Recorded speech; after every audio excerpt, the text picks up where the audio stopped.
J'imagine que vous avez été stupéfait, sidéré quand vous avez appris la mort de Kobe Bryant. Oui, je suis même effondré. C'est un drame terrible, complètement inattendu.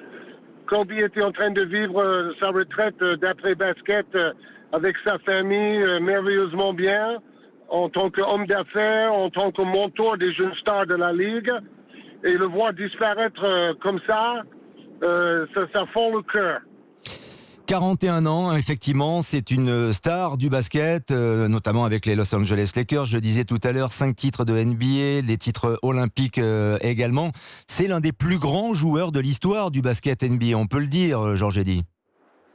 Oui, il faut savoir qu'après la retraite de Michael Jordan, c'est Kobe Bryant qui est devenu la star numéro 1 de la NBA, une star planétaire. Il était aussi populaire en Chine qu'aux États-Unis ou en France, avec 5 titres pendant la décennie 3 avec Shaquille O'Neal et 2 à côté de l'Espagnol Pau Gasol.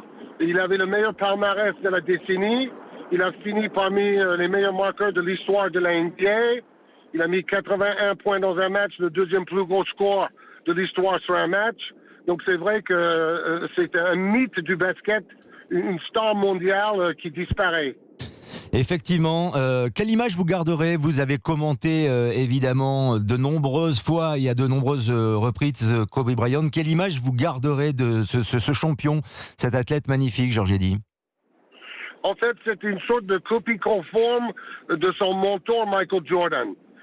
Il avait une niaque pas possible, un talent inimaginable, exactement comme Jordan. Il avait copié les gestes de Jordan, sa façon de parler, et il a gagné presque autant de titres que Michael Jordan. C'était vraiment un homme remarquable pour l'éthique de travail. C'était le plus gros travailleur de toute la NBA, même s'il était la plus grande star, à l'image de LeBron James actuellement.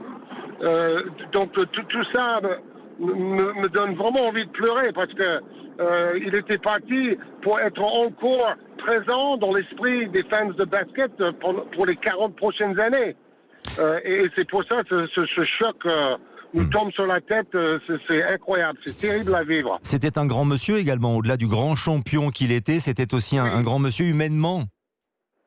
Oui, c'est ça, parce que, en ce moment, je pense surtout à chaque fois que j'ai eu la chance de l'interviewer en tête-à-tête, parce qu'il adorait la France, il a vécu à Mulhouse quand il avait 13 ans, son père jouait à Mulhouse en première division.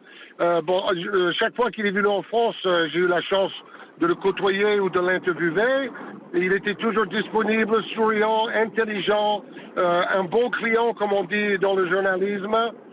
Et tout ça va manquer terriblement.